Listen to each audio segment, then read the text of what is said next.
So hi everyone and welcome to this video. So today in this video we are going to discuss this question which is like purely based on observation. If you observe the main part of the question, then implementation is very easy. Now before moving on to that, this 31st August 2022 Newton School is bringing India's premier coding contest where you have cash prizes and gift vouchers worth 30,000 rupees. Also there is no registration cost, so make sure you get registered for this event by the link which is given there in the description. So as always, let's start by understanding the question. An L shape is a figure on graded paper that looks like the first four pictures below. An L shape contains exactly 3 shaded cells denoted by star which can be rotated in any way. ठीक है, क्या बोला गया है कि एक L shape अगर हम पेपर पे ड्रॉ करें तो वो किस तरह का होगा, जो नीचे कुछ फिगर्स दिए गए हैं उस तरह का. For example this 3, then second example में ये 3 दिए गए हैं शेडेड. अगर आप ऑब्जर्व करो तो थर्ड में ये 3 दिए गए हैं एंड फोर्थ में ये 3 दिए गए हैं. ठीक है, एंड देन अगेन नीचे एक और एग्जांपल है जिसमें 2 एल शेप दिए गए हैं. ओके, और इनपुट में एल शेप किस तरह से दिए गए हैं, जैसे यहाँ पे तो शेडेड दिखाया गया है पिक्चर्स में, लेकिन इनपुट में वो ऐसे स्टार के फॉर्म में दिए गए हैं. जैसे ये इस तरह से 3 स्टार है तो ये एक एल शेप हो गया. ओके, और you are given a rectangular grid.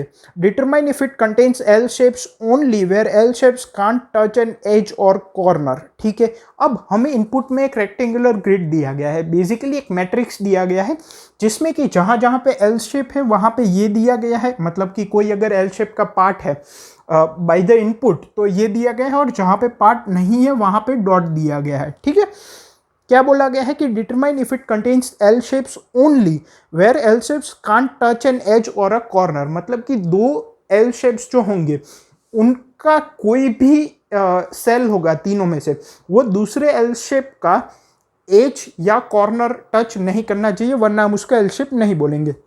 For example नीचे जो 2 रेड में ऑप्शन दिए गए हैं उसमें मैं सिर्फ अगर यहाँ पे एल शेप ड्रॉ करूँ तो एक एल शेप इस तरह से है और दूसरा एल शेप जो है वो इस तरह से है. राइट, तो यहाँ पे ये एक एल शेप है, ये एक एल शेप है, लेकिन यहाँ पे ये एज टच, ये कॉर्नर टच हो रहा है, तो इसको हम वैलिड एल शेप नहीं मानेंगे. ठीक है, सिमिलरली जो सेकंड है उसमें किस तरह से है, ये एक एल शेप है और दूसरे में इस तरह से है. मतलब कि एक तो ये एल शेप हो गया और एक ये, लेकिन यहाँ पे एज शेयर हो रही है, तो इस तरह का हम काउंट नहीं करेंगे. हम सिर्फ इस तरह के इनपुट काउंट करेंगे. जैसे कि जो ग्रीन कलर्ड में दिया गया है उसमें 4x3 का है, जिसमें कि ये एक एल शेप है और एक ये एल शेप है. तो ना ही इन 2 एल शेप के बीच में किसी भी सेल का कॉर्नर टच हो रहा है, ना ही एज टच हो रहा है. ठीक है, more formally each shaded cell in the grid is a part of exactly one L shape and no 2 L shapes are adjacent by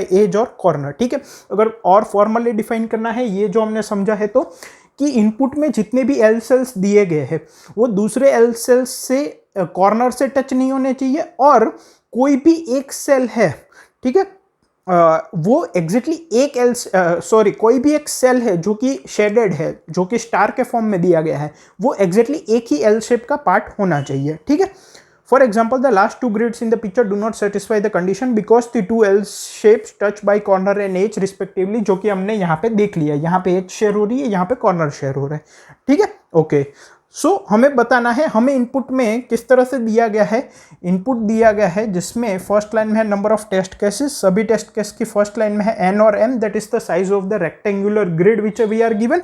और फिर इनपुट हमें दिया गया है n×m साइज का, जिसमें कि जो भी शेडेड पार्ट है या तो फिर जो एज एन इनपुट हमें एल शेप का पार्ट कंसिडर करना है वो स्टार के फॉर्म में दिया गया है, और जो एम्प्टी है वो डॉट के फॉर्म में दिया गया है जो कि नॉन शेडेड है. ठीक है, तो हमें क्या बताना है कि अगर जितने भी शेडेड पार्ट है वो वैलिड एल शेप्स फॉर्म करते हैं सारे के सारे, तो यस प्रिंट करना है. अगर एक भी केस मिसयूज हो रहा है, मतलब कि या तो एल शेप फॉर्म नहीं हो रहा है, या तो फिर 2 कॉर्नर से टच हो रहे हैं, या तो फिर एज से टच हो रहे हैं, ठीक है, या तो फिर एल शेप ही नहीं है, ऐसे 4 के 4 में ये दिया गया है, सो इन ऑल दिस केसेस हमें नो प्रिंट करना है. ठीक है, आई होप क्वेश्चन क्लियर है. अब इसके कंसेप्ट पे मूव करते हैं. सो अब यहाँ पे अगर कंसेप्ट की बात करें तो जैसा कि हमें इनपुट में n×m का ग्रिड दिया गया है, राइट, ग्रिड में जो भी शेडेड एरिया है या तो फिर जिसको एल शेप का पार्ट कंसिडर करना है, मतलब कि जो भी शेडेड एरिया है according to the given example question में, या तो फिर जिसको हमें एल शेप का पार्ट कंसिडर करना है while checking whether it is valid और नॉट, वो स्टार के फॉर्म में दिए गए हैं, और जितने भी सेल्स एम्प्टी है वो डॉट के फॉर्म में दिए गए हैं। तो अब हमें बताना है कि जितने भी शेडेड रीजन है या तो जितने भी स्टार वाले रीजन है वो सारे के सारे वैलिड एल सेल्स हैं। वैलिड यहाँ पे क्या डेफिनेशन दी गई है, पहले तो कि जो 4 एल शेप्स पॉसिबल है, एक ये, एक ये, एक ये और एक ये, इन चारों में से एक होना चाहिए। सेकंड, 2 एल शेप्स के बीच में एज शेयर नहीं होनी चाहिए और 2 एल शेप्स के बीच में कॉर्नर भी शेयर नहीं होना चाहिए, ठीक है। और एल शेप होना चाहिए, ऐसा नहीं कि स्क्वायर फॉर्म हो रहा है, ठीक है, इस तरह से, ठीक है। तो सारे के सारे एल शेप्स होने चाहिए। अगर सारे के सारे ये कंडीशंस फॉलो करते हैं तो यस प्रिंट करना है, वरना नो प्रिंट करना है। तो अब हमें क्या करना पड़ेगा, हमें जितने भी स्टार है वो वैलिड एल शेप का पार्ट है, मतलब कि एक ही एल शेप का पार्ट है और कॉर्नर और एज शेयर नहीं हो रही, ये देखना पड़ेगा। अगर सबके लिए वो वैलिड होता है देन यस प्रिंट कर देंगे, वरना एक भी गलती हुई, मतलब एक भी वैलिड नहीं हुआ तो नो प्रिंट कर देंगे। तो कैसे कर सकते हैं, देखो ये एक वैलिड होगा, इसको मैंने यहां पे ड्रॉ किया, अब मैं इसको ड्रॉ करता हूं, एक ये वैलिड होगा, एक ये वैलिड होगा और एक ये वैलिड होगा, ठीक है। अब हम अज्यूम करते हैं कि इनके आसपास सभी डॉट्स हैं, एम्प्टी सेल्स है, मतलब ये यहाँ पे ये, ठीक है। अब बाकी में मैं ये ड्रॉ नहीं कर रहा, ठीक है। तो अगर हम सभी स्टार्स को ऑब्जर्व करें तो एक कॉमन पैटर्न जो हमें मिल रही है for it to be valid, वो क्या है, अगर मैं किसी भी स्टार को ले लूं तो उसके आसपास के 8 सेल्स जो होंगे, ठीक है, अज्यूमिंग कि वो कॉर्नर पे नहीं है, 8 के 8 सेल्स जो है उनमें से एग्जैक्टली 2 में स्टार होने चाहिए, ठीक है। First condition, 2 out of 8 neighbours should be star, बाकी के 6 क्या होने चाहिए, एम्प्टी होने चाहिए, फर्स्ट। सेकंड, क्या दोनों के दोनों रो में होंगे तो चलेगा, दोनों के दोनों कॉलम में होंगे तो चलेगा, दोनों के दोनों कॉर्नर पे होंगे तो चलेगा, नहीं चलेगा। फॉर एग्जांपल ये जो है इसके कॉर्नर में 2 स्टार्स है लेकिन दोनों के दोनों रो में है, इसी की जगह अगर मैं ऐसा करूं तो दोनों के दोनों सेम कॉलम में है तो ये एल शेप फॉर्म नहीं करेगा, ठीक है। ऑल्सो दोनों के दोनों, मतलब ऐसा नहीं कि सिर्फ 2 स्टार नेबर होने चाहिए, तो मैं ये भी ड्रॉ कर सकता हूं, 1 2 3 4, सबके 2 नेबर्स है, लेकिन क्या ये एल शेप फॉर्म कर रहा है, क्यों, क्योंकि दोनों कॉर्नर में है, मतलब कि डायगोनल है, ये भी डायगोनल ये भी डायगोनल। अगर हम ध्यान से ऑब्जर्व करें तो एक रो में एक कॉलम में ये चल जाएगा, जैसे कि इसके लिए एक रो में स्टार है एक कॉलम में स्टार है, ठीक है। तो 1 रो 1 कॉलम, लेकिन ये कंडीशन तो सेटिस्फाई होनी ही चाहिए, मतलब कि रिमेनिंग 6 सेल्स क्या होने चाहिए, नेबर है वो एम्प्टी होने चाहिए, तो ये कंडीशन वैलिड है। सेकंड कंडीशन क्या हो सकती है, अगर मैं इसको देखूं तो इसके लिए एक रो में कॉमन है और एक डायगोनल में कॉमन है, ठीक है, मतलब कि 1 रो में रो में एक स्टार है और एक डायगोनल में है, बाकी के एम्प्टी है, तो 1 रो 1 डायगोनल एंड रिमेनिंग 6 एम्प्टी। तो इसकी मैंने कंडीशन देख ली, एक रो एक कॉलम में, इसकी मैंने देख ली एक रो में एक डायगोनल में। इसके लिए क्या है, सॉरी इसके लिए हमने क्या देखा, सेम कॉलम में है, सॉरी 1 कॉलम, इसके लिए एक रो में एक कॉलम में, इसके लिए सेम कॉलम में स्टार है और एक डायगोनल है, इसके लिए सेम रो में एक स्टार है और एक डायगोनल है। थर्ड केस क्या हो सकता है कि 1 रो 1 डायगोनल, मतलब कि एक सेम रो में स्टार हो एक डायगोनल में हो और रिमेनिंग 6 क्या हो, एम्प्टी हो।